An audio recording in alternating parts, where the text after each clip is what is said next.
शेतकऱ्यांच्या प्रश्नाची जाण फक्त शरद पवार यांनाच असल्याचे प्रतिपादन कर्जत जामखेडचे आमदार रोहित पवार यांनी केले। पारनेर तालुक्यातील निवड येथे कंट्री क्रॉप्स कंपनीच्या वतीने शेतकऱ्यांना 25 ट्रॅक्टरचे वाटप माफक दरामध्ये करण्यात आले। याचा शुभारंभ निवड येथे संकेत लागे व विवेक लागे यांच्या माध्यमातून कर्जत जामखेडचे आमदार रोहित पवार यांनी भाऊबीजेच्या दिवशी उद्घाटन केले। युवा संघर्ष यात्रा ही काढत असताना यात्रा ज्या ज्या गावामध्ये जाईल तिथं आम्ही दिवाळी साजरी करणार होतो,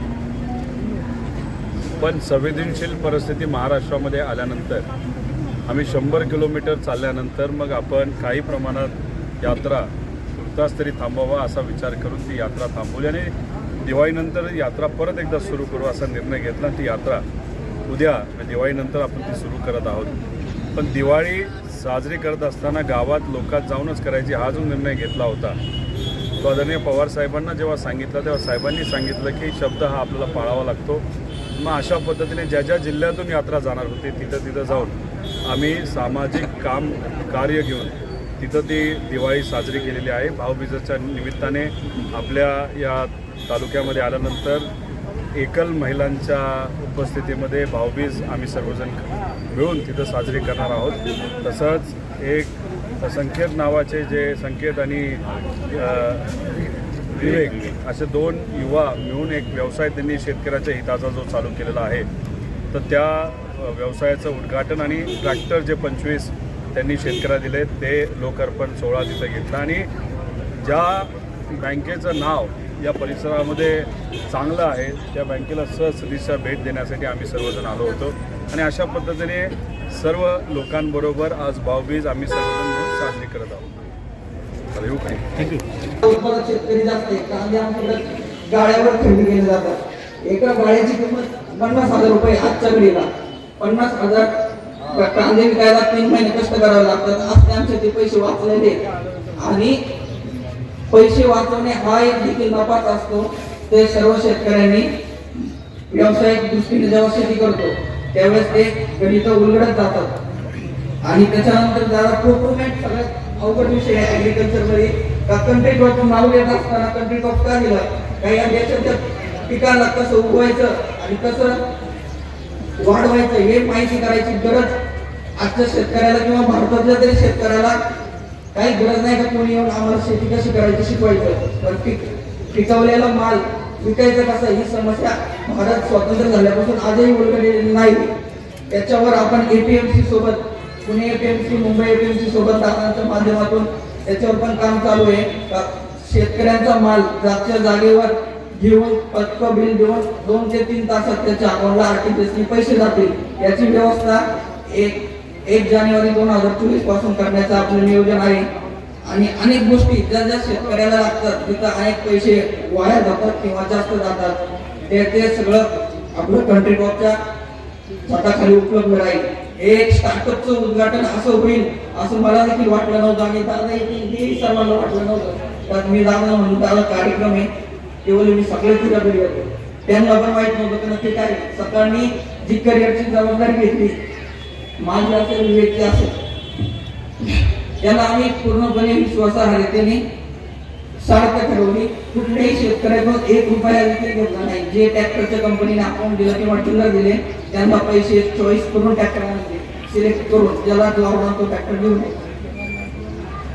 दादा आणखी एक सांगायचं की विवेकचे वडील माझे वडील तरकारी करत होते, तरकारी करून त्यांनी आम्हाला शिकवलेले। आम्हाला त्याच्यातल्या समस्या माहित होत्या टोमॅटो जो कॅरेट 60 लोक त्रास होतो मला सुद्धा गेलो ह्या समस्यांचं प्रत्येक गोष्टीचं सोल्युशन काढून त्या मंत्री व्यवस्थापनामध्ये आम्ही ऍड केले। इथून पुढे कोणत्याही शेतकऱ्याच्या घराला त्रास होत नाही आणि त्या कष्टाला काम घेतला पाहिजे। आणि कोण कष्ट करतात इथं काम घ्यायचे आणि त्यांचे पैसे बाहेर काय ते बुडाले खरेदी करतात व्यापारी सर पण आमच्या परिसरातले त्यांना देखील माहिती आहे ऊस कारखान्याचे पेमेंट बुडतात। या सगळ्या समस्यांचं सोल्युशन परफेक्ट कुठेही इथिकली आपण ते तयार करून वर्कआउट करत आहोत. आणि स्टार्टअपच्या उद्घाटनाला ज्या सर्व शेतकऱ्यांनी 100 ट्रॅक्टर घ्यायचे होते, परंतु मॅन्युफॅक्चरिंग युनिटमध्ये पण उपलब्ध नव्हते आणि काही परिस्थिती असतात या परिसरातला ट्रॅक्टर या डेव्हलपकडून घ्यायचा, त्यामुळे काही अडचणी आल्या. 25 ट्रॅक्टर उपलब्ध होते, त्यांना सगळ्यांना अवेलेबल करून दिले. आणि त्यानंतर आता एक एक एक एक गोष्ट तुमच्या मार्गदर्शनाखाली, तर तुम्हाला जेव्हा पहिल्यांदा भेटलो होतो तुम्ही बोललो की मीटिंग झाल्यानंतर काय करायचं, 10-12 सारखं एग्रीकल्चर मध्ये काम करायचंय आणि तुमच्यासारखं CEO I am on the way. मी म्हणत नाही मी पूर्ण केलं, पण I want to be like you in business.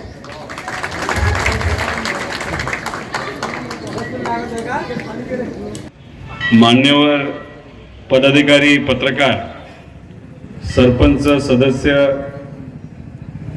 विविध सोसायटीचे चेअरमन सदस्य, या परिसरामध्ये असणारे सर्व छोटे मोठे व्यावसायिक, दुकानदार,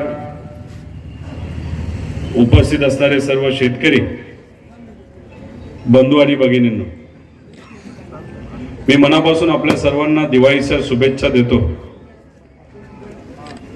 मनगंगा मातेच्या चरणी प्रार्थना करत आपल्या सर्वांना येणारं वर्ष हे सुखाचं आणि समृद्ध जावं अशी मी प्रार्थना करतो. तसंच संकेत आणि विवेक, आपल्याच भागातल्या 2 युवकांनी इथं जी कंपनी सुरू केलेली आहे कंट्री क्रॉप्स, त्याला जास्तीत जास्त लाभ मिळो आणि जसे ते व्यावसायिक दृष्टिकोनातून मोठे होतील त्यांच्या माध्यमातून जास्तीत जास्त शेतकऱ्यांना फायदा हो अशी सुद्धा ईश्वरचरणी मी प्रार्थना करतो. संकेतली मला सांगितलं होतं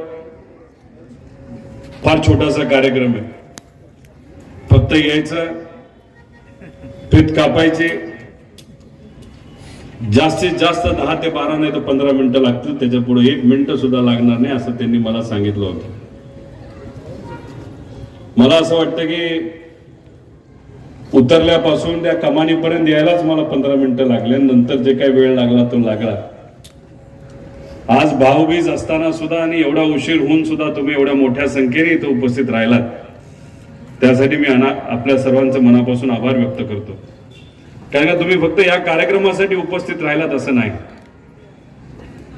2 आपल्यातलीच मुलं व्यवसाय चालू करत आहेत आणि तो चालू करत असताना त्यांचा हा पहिलाच तसा कार्यक्रम, आणि या कार्यक्रमाला तुम्ही एवढ्या चांगल्या संख्येने उपस्थित राहिल्यानंतर त्या युवांना सुद्धा एक कुठली ती प्रेरणा मिळते. आपली लोक आहेत, आपल्या बरोबर आहेत, आपल्या चांगल्या काळामध्ये बरोबर राहतील, आपल्या वाईट काळामध्ये सुद्धा बरोबर राहतील असा विश्वास या 2 युवांना तिथं भेटत असतो. त्यासाठी सुद्धा या दोन्ही युवांच्या वतीने मी आपल्या सर्वांचं मनापासून आभार व्यक्त करतो. मी संकेतचं भाषण ऐकत होतो.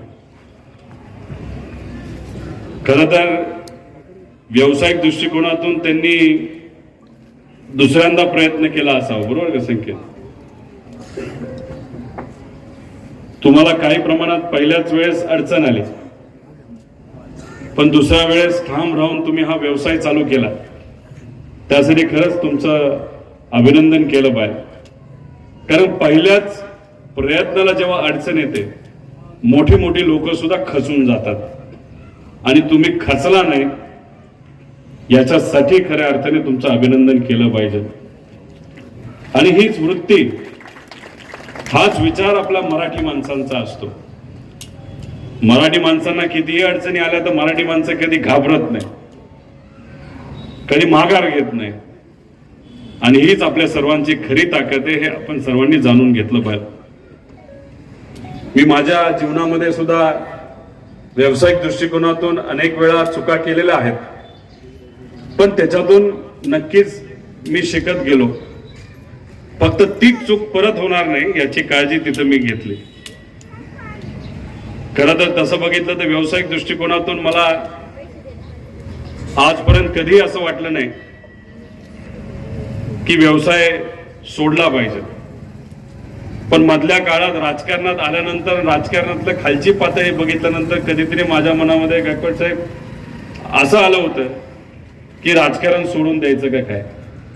पण परत एकदा मला एक विचार मनामध्ये आला की शेवटी मी एक मराठी माणूस आहे आणि लहानपणीपासून हेच ऐकलंय की मराठी माणूस कधी हार मानत नाही, म्हणून राजकारणात आलो असलो, कितीही राजकारण खालच्या पातळीवर गेलं असलं, कितीही हल्ले आपल्या कुटुंबावर आणि आपल्या पार्टीवर आपल्या विचारावर झाले असले, तर मराठी माणूस असल्यामुळे घाबरायचं नाही, लढत राहायचं हे मनामध्ये ठेवलं आणि आदरणीय पवार साहेबांबरोबर राहून विचार जपण्यासाठी, शिवशाहू फुले आंबेडकरांचा विचार जपण्यासाठी आज आम्ही सर्वजण लढत आहोत. कारण लढणं सहज सोपं नसतं, संघर्ष अजिबात सोपा नसतो, पळून जाणं सोपं असतं, स्वतःचा विचार करून कुठेतरी तडजोड करणं सोपं असतं, पण विचाराला तडजोड न करता लढणं हे तसं अवघड असतं आणि हे आपण सर्वजण आपल्या जीवनामध्ये दैनंदिन आयुष्यामध्ये तिथं करत असतात. हे आपण सर्वांनी जवळून बघितलेलं आहे. त्याच्यामध्ये कुठल्याही अडचणी असते, शेतकऱ्याला अनेक अडचणी सोसाव्या लागतात. मगाशी काही शेतकऱ्यांना तुमच्या सर्वांसमोर त्यांचा सत्कार इथे केला. मी सहज त्यांना विचारलं आपण कुठलं पीक घेता, त्यांनी सांगितलं कांदा. कांद्याची परिस्थिती गेल्या काही महिन्यांमध्ये कशी होती, गेल्या वर्षी कशी होती. आपण सर्वांनी एकदम प्रेमाने कांदा लावला, तो वाढवला, 11-11, 15-15 टन एकरी तुम्ही उत्पादन घेतलं. पण शेवटी चांगला रेट जर आपल्याला मिळवायचा असेल तर त्याच्यामध्ये सरकारचा हस्तक्षेप लागतोच. पण ऐन मोक्यावर जेव्हा रेट वाढायला लागतात तेव्हा मग सरकार कुठला तरी निर्णय घेते आणि त्यामुळे आपण जो कांदा पिकवलेला असतो, प्रेमाने पिकवलेला असतो आणि त्या कांद्याकडे बघत असताना रोज आपण आपल्या मनामध्ये गणित बसवत असतो की यंदा घर बांधायचं, मुलामुलींची फी द्यायची, नाहीतर आता ट्रॅक्टर नवीन घ्यायचा, कुठेतरी शेतामध्ये काही नवीन विकास करायचा असेल तर तो आपण विकास करायचा, फळबाग लावायचे. आणि मग जेव्हा कांदा आपल्या हातामध्ये येतो, मार्केटपर्यंत पोहोचण्याच्या आधीच सरकारने एक चुकीचा निर्णय घेतला असतो, त्याच्यामुळे आपल्याला आर्थिक नुकसान हे खूप मोठ्या प्रमाणात सोसावं लागतं. हे अतिशय वाईट गोष्ट आहे आणि गेल्या 2 वर्षामध्ये हेच झाले. खरं तर गणित बघत असताना शेतकऱ्याच्या बाजूने सुद्धा गणित बघण्याची जरूरत आहे. मी जेव्हा केव्हा शहरामध्ये जातो तिथे असताना लोकांना हेच सांगतो की बाबांनो, कांद्याचे रेट वाढले म्हणून आपल्याला नुकसान काय होतं. ते म्हणतात नाही ना, होतं ना. मी त्यांना विचारलं तुम्ही दिवसाला किती कांदा खाता, ते म्हणाले काय खात असेल. मी काय किलो खाता का, अजिबात नाही. महिन्याला जर बघितलं तर अंदाजे 4 लोकांचं कुटुंब असेल तर 2 किलो कांदा नाही तर 2.5-3 किलो कांदा ते खातात शहरामध्ये. आणि ह्याचं जर गणित काढलं तर 10 रुपये तरी वाढले तरी जास्तीत जास्त त्यांना नुकसान महिन्याला 100 रुपयाचं होऊ शकतं. मग मी त्यांना म्हणलं दुसरं गणित काढा, तुमच्याकडे मोटरसायकल आहे का, ते म्हणलं नाही नाही आमच्याकडे 4 व्हीलर आहे. डिझेलवर चालते का पेट्रोलवर चालते, पेट्रोलवर चालते. ऍव्हरेज किती, तर 12. मग त्याचं जेव्हा मी पेट्रोलचं गणित त्यांना सांगायला गेलो मग त्यांचे डोळे उघडले. माझं हेच म्हणणं आहे, राजकारणाची स्टाईल बदलली पाहिजे. शहरी भागातला सुद्धा सांगता आलं पाहिजे, अरे कांदा वाढलाय म्हणून तुमचं नुकसान होत नाही. तुमचं कशामुळे नुकसान होतं, तर पेट्रोल वाढल्यामुळे तुमचं नुकसान होतं, तिथं गॅसचे भाव वाढल्यामुळे तुमचं नुकसान होतं, अनेक आता इतर विषय आहेत त्याच्यामुळे आपल्या सर्वांचं नुकसान होतं. आणि कदाचित राज्यकर्तेच नाही तर लोकप्रतिनिधी कुठेतरी कमी पडतात शेतकऱ्यांची बाजू मांडायला, असं आम्हा सगळ्यांना आज वाटतं. कारण का साहेब आपल्यातलेच आहेत, साहेब शेतकरी आहेत. शेतकऱ्याच्या व्यथा पवार साहेबांना माहिती आहे. जेव्हा केव्हा त्यांच्या हातामध्ये सत्ता होती तेव्हा शेतकऱ्याच्या डोळ्यामध्ये कुठेही अश्रू येणार नाही याची काळजी आदरणीय पवार साहेबांनी नेहमी घेतलेली आपण सर्वांनी बघितलेली आहे.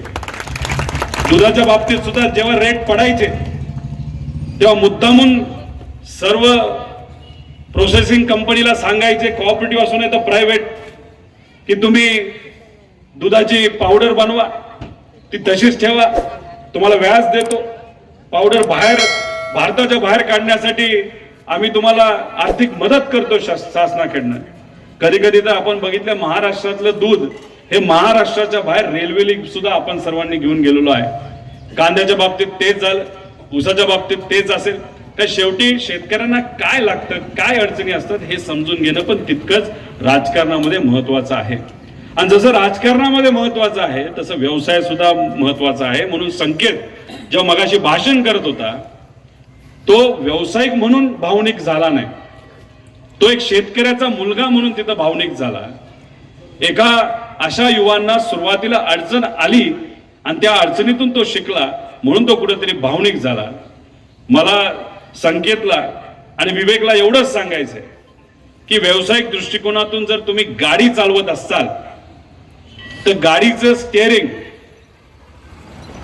भावनेच्या हातामध्ये देऊ नका. गाडीचं स्टेअरिंग व्यवसायाचं ते कुठंतरी आपण बुद्धीच्या हातामध्ये दिलं पाहिजे.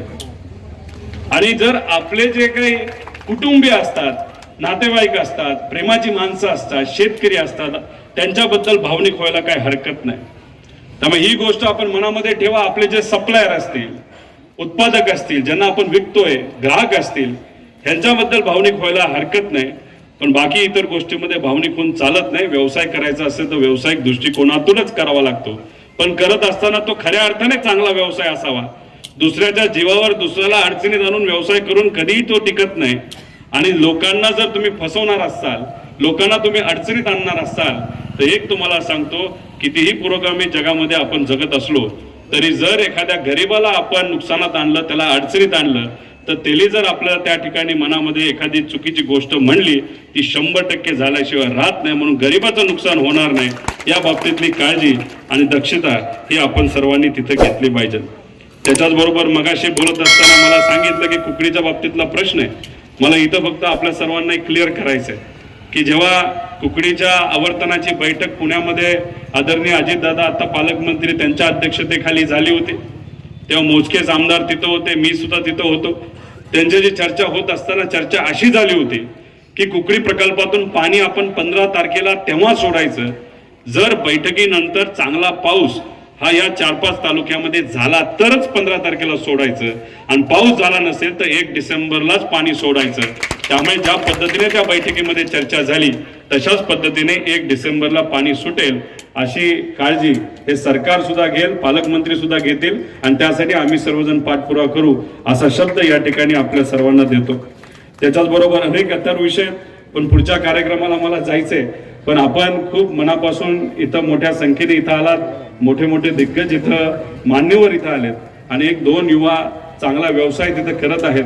पाठिंबा त्यांना ताकद देण्यासाठी मी प्रामाणिकपणे प्रयत्न करेल शब्द या ठिकाणी देतो. आणि शेवटी जेव्हा युवा व्यवसाय चालू करतात तेव्हा आम्हालाही आनंद होतो.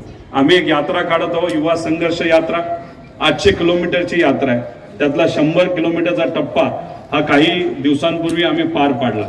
पण महाराष्ट्रामध्ये संवेदनशील परिस्थिती निर्माण झाल्यानंतर आम्हीच निर्णय घेतला की यात्रा काही दिवसांसाठी आपण थांबूया, आणि मग दिवाळी झाल्यानंतर यात्रा परत एकदा सुरू करूया. आज दिवाळीचा शेवटचा दिवस. उद्या 16 तारीख संध्याकाळी जामखेड तालुक्याने चोंडी या गावामध्ये जे पुण्यश्लोक अहिल्यादेवी होळकरांचं हे जन्म ठिकाण आहे, तिथून आपली यात्रा उद्या सुरू होणार आहे.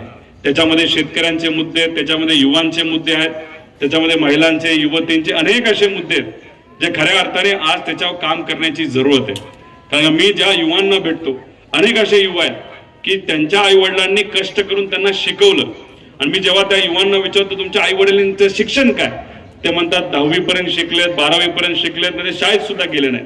मग शाळेत न गेलेले पालक सुद्धा जर आपल्या मुलाला, आपल्या मुलीला डिग्री, डबल डिग्री, ग्रॅज्युएट तिथं करतात, आणि एवढं करून सुद्धा त्यांच्या हाताला जर काम नसेल तर या युवांसाठी आपल्याला काम नक्कीच करावं लागेल. तर शेवटी हाताला जेवण, हाताला काम आणि पोटाला जेवण नसेल तर मग या जगामध्ये जगून काय करतात. कारण राजकीय दृष्टिकोनातून फायदा घेणारे अनेक आहेत, आणि खास करून युवांचा फायदा अनेक लोक इलेक्शनच्या काळामध्ये घेतात, पण त्यांच्यासाठी फार कमी लोक काम करतात. आणि तेच खऱ्या अर्थाने आम्हा सर्वांना करायचंय. अनेक विषय, अनेक मुद्दे, त्याच्यावर आपण चर्चा करू शकतो, पण मुद्द्याचं बोललं पाहिजे. शेतकऱ्यांना अडचण आहे का? तर आहे. काही दिवसांपूर्वी 40 तालुके फक्त दुष्काळग्रस्त जाहीर झाले होते. आम्ही म्हणलं असं का? ते म्हणले नाही नाही, काहीतरी चूक झाली. म्हणलं चूक कशी झाली? कारण का प्रत्येक तालुक्याचा अभ्यास नाही तर सर्वे, पंचनामे करूनच एक रिपोर्ट जिल्हा लेवलला जातो.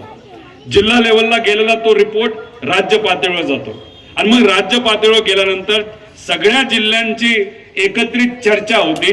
मग अख्ख्या राज्यासाठी एकच धोरण तिथं दिलं जातं, नाही तर सांगितलं जातं. पण पहिल्यांदा जेव्हा बैठक झाली, पहिली यादी जेव्हा जाहीर झाली, त्याच्यामध्ये फक्त 40 तालुके घेतले, आणि त्या 40 तालुक्यामध्ये 95% तालुके हे फक्त सत्तेत असणाऱ्या आमदारांचे होते. मग इतर तालुके काय लोक राहत नाहीत का? महाराष्ट्राचे नागरिक तिथं नाहीत, शेतकरी नाहीत का? मग असे प्रश्न जेव्हा आम्ही सर्वांनी विचारले, अनेक ठिकाणी आंदोलनं झाली, शेतकऱ्यांनी निषेध तिथं व्यक्त केला, आपला जिल्हा तर वगळला होता.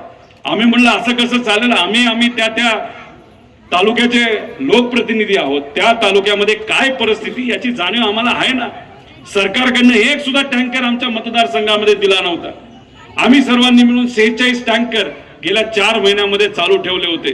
पण टँकर का लागतात? पाणी नाही म्हणून टँकर लागतात. आणि अशा परिस्थितीमध्ये सरकारला जर माहितीच नसेल जिल्ह्यामध्ये काय चाललंय ना तर अनेक जिल्ह्यामध्ये काय चाललंय, तर हे गोंधळलेलं निकामी सरकार आहे असं आमच्या सगळ्यांचं मत आहे. मग असं वातावरण जेव्हा वाढलं, जेव्हा चर्चा सुरू झाली, चूक झालंय जेव्हा शेतकऱ्याला त्या सरकारला कळालं, मग सरकार जागा झालं. मग आपला जिल्हा सुद्धा आता त्याच्यामध्ये घेतलेला आहे. पण जिल्हा घेतला असला तरी मदत किती मिळणार हे अजूनपर्यंत कळलेलं नाही. ती मदत जास्तीत जास्त असावी यासाठी सुद्धा आम्ही अधिवेशनामध्ये आवाज हा उठवणार आहे. आणि आमच्या सगळ्यांचं अजून एक मत आहे की आमच्या शेतकऱ्याची, कष्टकऱ्याची मुलं आता कॉलेजमध्ये आहेत, आज तिथं त्यांची फी देत आहेत. आणि मग अशा परिस्थितीमध्ये शेतकरी जर आमचा अडचणीत येणार असेल आणि त्या मुला मुलींना फी देण्यासाठी जर पैसे नसतील आणि त्याच्यामुळे ते शिक्षणापासून वंचित राहणार असेल, ते हे आम्हाला चालणार नाही. आणि म्हणून तिथं तो सुद्धा मुद्दा आम्ही घेत आहोत की त्या मुलांची फीची काळजी सुद्धा सरकारने घेतली पाहिजे. असे अनेक विषय अधिवेशनामध्ये आम्ही सर्वजण मांडणार आहोत. दिवाळीच्या दिवशी तसं बघितलं तर पवार कुटुंबातले लोक बाहेर नसतात. पण मी जेव्हा आदरणीय पवार साहेबांना सांगितलं, जेव्हा आम्ही यात्रा सुरू करत होतो दिवाळीपूर्वी, तेव्हा प्रत्येक गावामध्ये आम्ही जिथं जाऊ तिथं दिवाळीचा दिवस असेल तर लोकांबरोबर आम्ही यात्रा साजरी करू असं त्यांना सांगितलं होतं. मग काही कारणास्तव आम्ही यात्रा थांबवली, दिवाळीनंतर सुरू करत आहोत. साहेबांशी बोलत असताना साहेबांना सहज बोललो, साहेब दिवाळीनंतर यात्रा सुरू करत आहे. मग साहेब म्हणले मग काय करणार आहे? म्हणलं ज्या ज्या जिल्ह्यामध्ये आम्ही जाणार होतो, ज्या ज्या जिल्ह्यातून आमची यात्रा जाणार होती, दिवाळी तिथं आम्ही, तरी आमचं असं मत आहे की त्या जिल्ह्यामध्ये जाऊन एखादा चांगला सामाजिक कार्यक्रम घेऊन जर आम्हाला दिवाळी साजरी करता आली तर त्याचा एक आनंद आम्हा सगळ्यांना होईल. तर साहेबांनी एवढंच सांगितलं की अजिबात काळजी करू नको, जिथं जिथं तुला जाता येईल तिथं तू जा, सामाजिक हेतूतून तिथं तू कार्यक्रम घे. आणि मग गेल्या 2-3 दिवस झालं आम्ही महाराष्ट्राच्या विविध जिल्ह्यामध्ये तिथं जाऊन लोकांबरोबर ही दिवाळी साजरी करत आहोत. कारण शेवटी दिलेला शब्द हा पाळावा लागतो, हे आम्ही लहानपणीपासून तिथं शिकलेलो आहोत. म्हणून आता ही दिवाळी आपल्याबरोबर साजरी करत असताना मनापासून मला आनंद होतोय. आणि अशाच पद्धतीने आपण सर्वजण एकत्रित राहू एवढंच या ठिकाणी आपल्या सर्वांना सांगतो. आणि हा तालुका सुद्धा, हा मतदारसंघ सुद्धा आणि या जिल्ह्यातली लोक सुद्धा आपलीच आहेत, या हेतूतून आम्ही सर्वजण काम करू एवढंच या ठिकाणी सांगतो. थांबतो. जय हिंद, जय महाराष्ट्र. धन्यवाद रोहित दादा. तुम्ही तरुणांच्या